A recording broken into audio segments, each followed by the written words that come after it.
পাণ্ডবেশ্বরে যুবক মৃত্যুর ঘটনাকাণ্ডে দম্পতিসহ গ্রেপ্তার 17 জন, ধৃতদের আদালতে পেশ। যুবকের রহস্য মৃত্যু ও পুলিশের উপর হামলা কাণ্ডের ঘটনায় ধৃতদের আদালতে পেশ করা হলো। উল্লেখ্য, বৃহস্পতিবার এক যুবকের রহস্য মৃত্যু ঘিরে উত্তপ্ত হয়ে ওঠে পাণ্ডবেশ্বরের কুমারডিহি গ্রাম। পরিস্থিতি নিয়ন্ত্রণে আনতে গিয়ে উত্তেজিত জনতার হাতে হামলার শিকার হয় পুলিশ। পুলিশকে লক্ষ্য করে ছোড়া হয় ইটপাথর বলে অভিযোগ। ঘটনায় জখম হন ডিসিপি পূর্ব অভিষেক গুপ্তা সহ কয়েকজন পুলিশ কর্মী।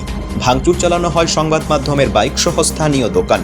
পুলিশের উপর হামলার ঘটনায় দম্পতি সহ এখনো পর্যন্ত গ্রেপ্তার হয় মোট 17 জন। শুক্রবার ধৃতদের দুর্গাপুর মহকুমা আদালতে পেশ করা হয়। পুলিশের উপর হামলায় থমথমে গোটা এলাকা, মোতায়েন পুলিশ। বৃহস্পতিবার যুবকের রহস্য মৃত্যুকে কেন্দ্র করে রণক্ষেত্রের চেহারা নেয় পাণ্ডবেশ্বরের কুমারডিহি গ্রাম। জনতার ছোড়া ইটে মাথা ফাটে ডিসির। আহত হয় 4 পুলিশ কর্মী। ভাঙচুর চালানো হয় সংবাদ মাধ্যমের বাইক সহ স্থানীয় দোকান। পাণ্ডবেশ্বর থানার কুমারডিহি রুইদাসপাড়ার পল্লব বাউরির মৃত্যুর ঘটনা ঘিরে তোলপাড় হয়ে ওঠে গোটা এলাকা।